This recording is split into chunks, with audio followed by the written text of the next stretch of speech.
მოგესალმებით. დღეს წარმოგიდგენთ კლიენტის და ტაქსის მძღოლის დიალოგს ფრანგულად. Bonjour, je voudrais aller à la gare, s'il vous plaît. გამარჯობა. მსურს სადგურზე წასვლა გთხოვთ. Bien sûr, montez, s'il vous plaît. რა თქმა უნდა, შემოდით გთხოვთ.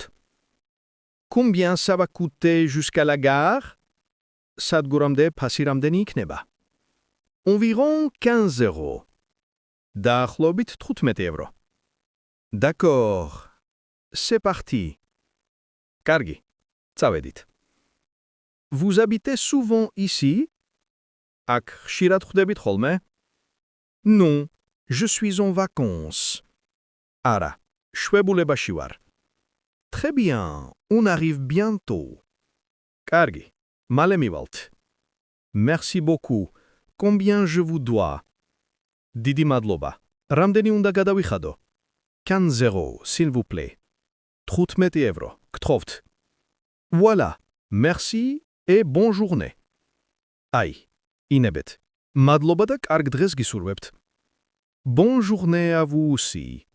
თქვენს კარგ დღეს გისურვებთ. სასარგებლო ფრაზები ტაქსში. Je voudrais aller à... მსურს მივიდე. Combien ça coûte? Combien ça va coûter? რამდენი ღირს? C'est loin? დიდი მანძილია? Monte, montez. შემოდი, შემოდით. Je vous dois combien? რამდენი უნდა გადავიხადო? Voilà. აი, გადახდისას ნახდი ფული ან ბარათი. On y est bientôt. მალე მივალთ. თუ მოგეწონათ ვიდეო, დაალაიქეთ და გამოიწერეთ არხი.